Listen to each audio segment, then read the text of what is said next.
Zatiaľ, čo sa Viktor Kováč v Bratislave pozeral do chladnej tváre svojho konca, o 8000 kilometrov ďalej, v presklenej veži The Spire, týčiacej sa nad San Franciskom, sa podával dezert. Atmosféra v Penthouse 1, najvyššom obytnom bode západnej pologule, bola nasiaknutá vôňou vzácnych orchideí a ešte vzácnejšieho pocitu, absolútnej nedotknuteľnosti. Tu, nad vrstvou smogu a utrpenia, sa zišla rada správcov. Tak si hovorili. Média ich volali vizionármi. História ich bude poznať ako prvých feudálov. Alexander Vance stál pri okne s pohárom vody, ktorá bola vyťažená z ľadovca v Antarktíde a dopravená súkromným dronom. Vedľa neho sedela Elena Rostova, generálna riaditeľka bioinžinierského gigantu Helix Dynamics. Bola krásna spôsobom, ktorý pôsobil až neprirodzene, pleť bez pórov, oči, ktorých dúhovky mali fialový nádych, výsledok estetickej génovej modifikácie. Reakcia verejnosti je v medziach predikcií, poznamenala Elena, sledujúc na tablete globálne toky dát. Hlas mala mäkký, no zbavený akejkoľvek skutočnej vrelosti. Dopamínové slučky fungujú. 80% populácie oslavuje príchod Aegisov ako oslobodenie od práce. Nechápu, že sloboda od práce, bez vlastníctva kapitálu, znamená slobodu zomrieť od hladu. Vance sa jemne usmial.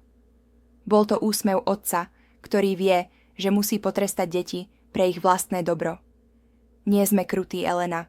Sme len dôslední. Pozri sa tam dole. Ukázal prstom do hlbokej noci pod nimi, kde blikali svetlá mesta. Miliardy ľudí, rakovina planéty, konzumujú, vylučujú, množia sa bez kontroly. My sme jediní, kto má odvahu urobiť to, čo je nutné pre prežitie druhu. Teda, nášho druhu. V miestnosti sa rozhostil súhlasný šum. Títo ľudia verili vlastnej lži. Vybudovali si morálny štít z pseudovedy a ekologického fanatizmu. Presvedčili sami seba, že masová nezamestnanosť a následné vyhľadovanie nadbytočných nie je genocída, ale planetárna sanitácia. A čo agrosektor? Opýtal sa Livej, ktorý bol pripojený cez holografickú projekciu z Číny. Moji inžinieri hlásia pripravenosť. Spustite to, prikázal Vance. Zajtra ráno sa svet zobudí a zistí, že chlieb už nepatrí pekárovi. Na opačnom konci spektra, v obrovskej montážnej hale Gigafactory 4 v nemeckom Porúri, práve odbíjala 6. hodina ranná. Bol čas striedania smien. Hans, 50-ročný predák s mozoľnatými rukami a chronickým kašľom, stál pri pichačkách. Vzduch bol ťažký pachom oleja a potu.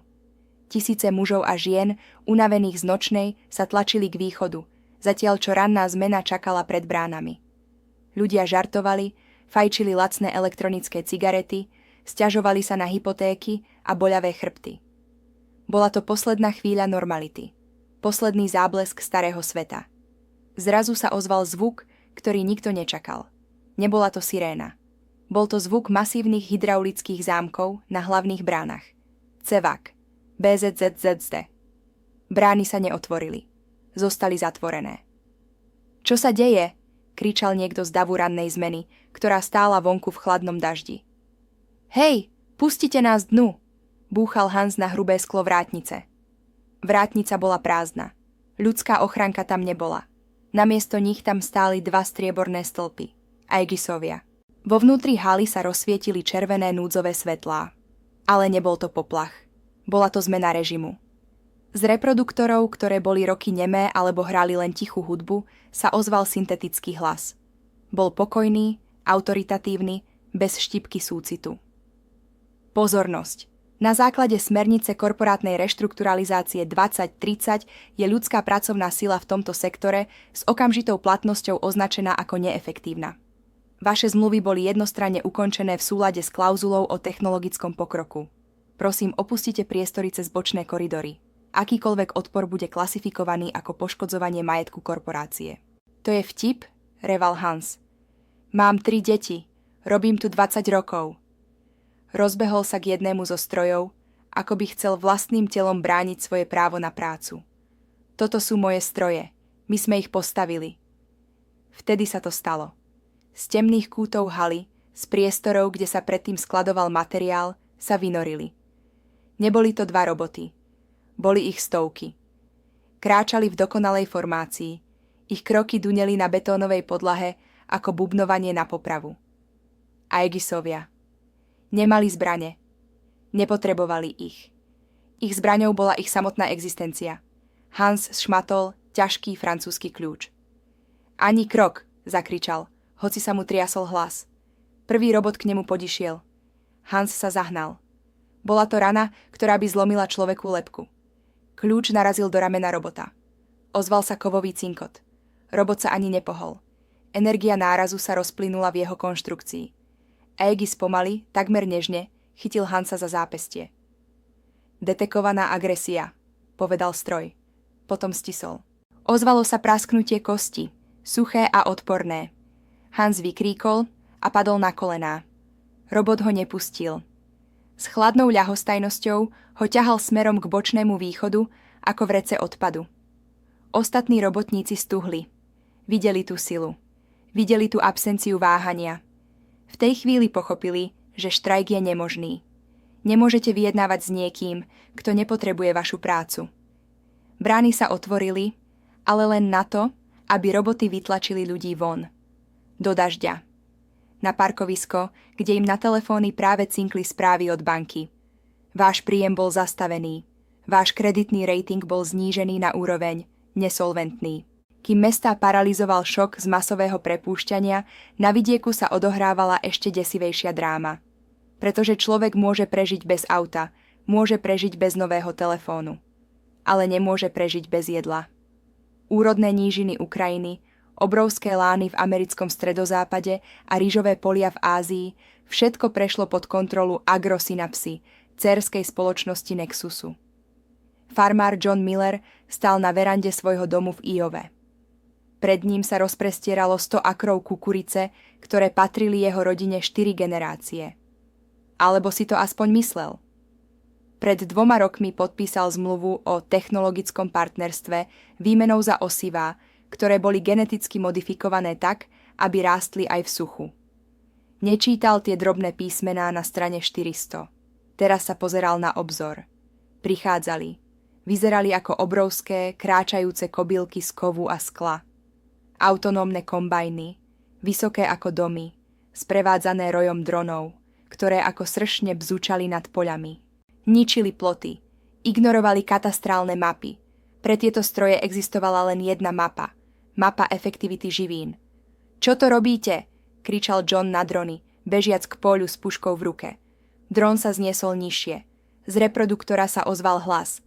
Pán Miller, porušujete ochranné pásmo korporátneho majetku. Pôda bola anektovaná pre globálnu potravinovú bezpečnosť. Vaša prítomnosť je nežiaduca. Vaša licencia na pestovanie bola zrušená pre neefektivitu. To je moja pôda, vystrelil do vzduchu. Reakcia bola okamžitá. Z jedného z kráčajúcich strojov vyšľahol lúč.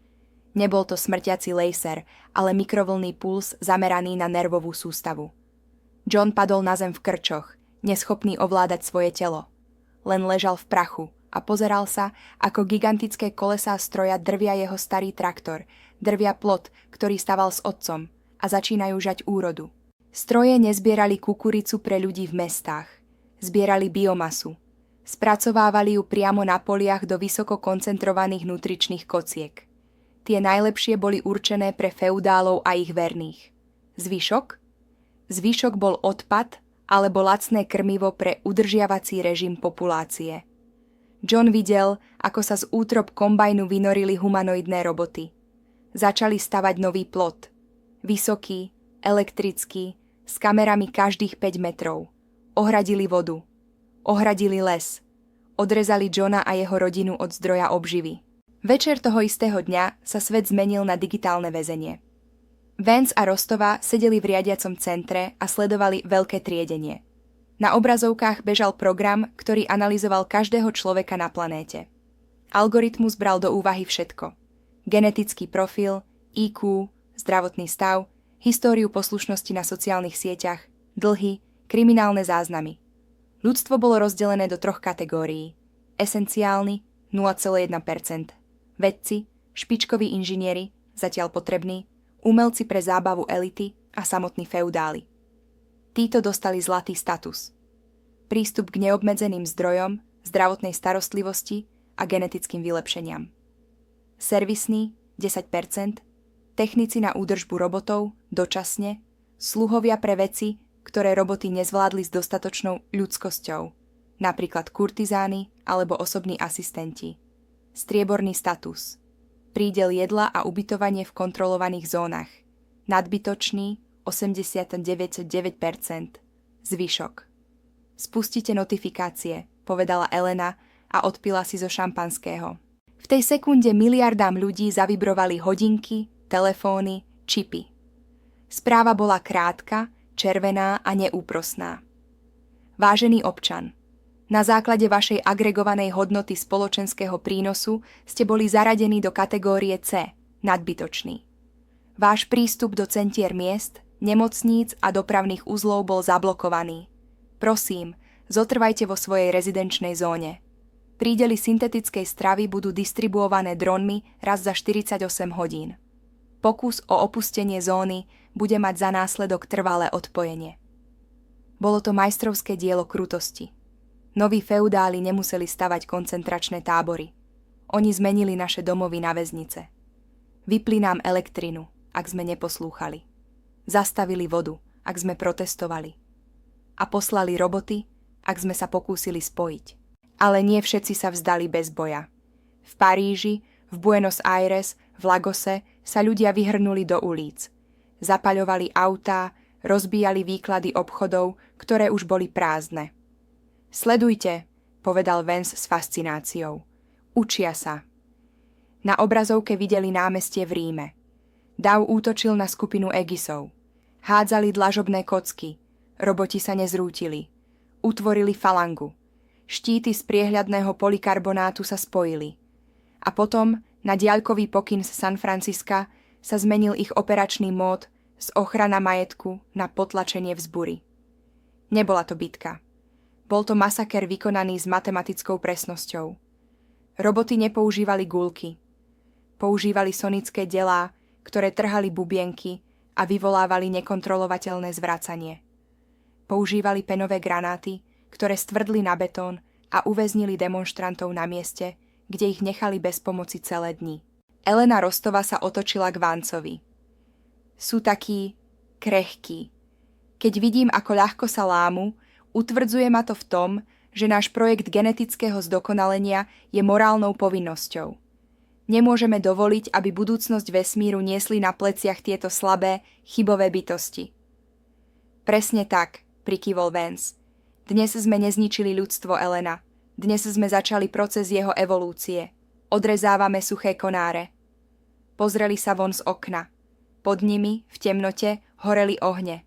Ale hore, v ich veži, hrala tichá klasická hudba. Boli to bohovia pozerajúci sa na mravenisko, ktoré sa rozhodli zaliať betónom. Nová éra začala. Éra, kde človek bez hodnoty pre algoritmus nemá právo dýchať vzduch svojich pánov. A v tieni týchto veží, v getách odrezaných od sveta, sa začal šíriť nový druh hladu. Nielen po chlebe, ale po pomste. Ale ako sa pomstíte Bohom, ktorí vlastnia aj vzduch vo vašich pľúcach?